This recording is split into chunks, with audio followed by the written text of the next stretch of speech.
एक बेटी के साथ माँ का जो रिश्ता होता है वो और किसी के साथ नहीं हो सकता।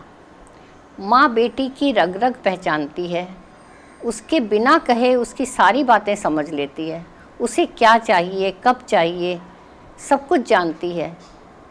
वो अगर कहीं बातें कुछ नहीं भी बताती तो भी माँ उसके अंदर की बात समझ लेती है।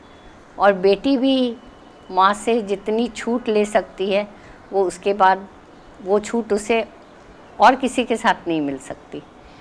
तो यही सोचते हुए एक कविता मैंने लिखी थी, लीव मी अलोन। मैं तब 18 की थी, सपनों के पंखों पे सवार हर वक्त हवा में उड़ती थी। तिरती थी उस लोक में जहाँ तितलियाँ थीं और थे रंग बिरंगे फूल, अगरबत्ती की सोंधी सी खुशबू, मध्यम सी लौ जलते दिए की। अचानक माँ आकर पीछे खड़ी हो जाती और मैं खींच कर कहती, उफ माँ, लीव मी अलोन। मुझे मेरी स्पेस देती माँ, मुझ पर निगाह रखती भरपूर, ताकती रहती कि उदासी की एक लकीर उड़ा न दे मेरे चेहरे का नूर। उस दिन पकाती मेरी पसंद का हलवा, इलायची का चूरा बुरक कर, काजू और किशमिश से सजाकर चुपचाप रख देती मेरे सामने। माँ के चेहरे पर होती मुस्कान और मेरे चेहरे पर होते उलाहने।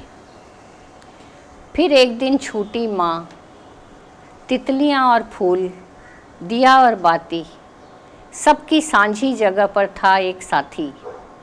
उसी में ढूंढा माँ को, मायके को, दीन को, ईमान को, सपने को, अपने को।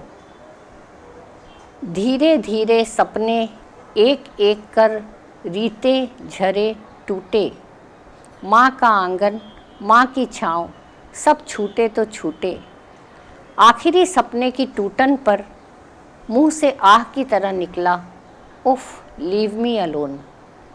सोचा था माँ की तरह दुलराएगा, मनाएगा, मेरी पसंद की मिठाई लाएगा, अपनी मुस्कान मेरे चेहरे पर सजाएगा, पर उसने तो सूटकेस में डाले कपड़े और अपने हठ को साथ लेकर चला गया छोड़कर।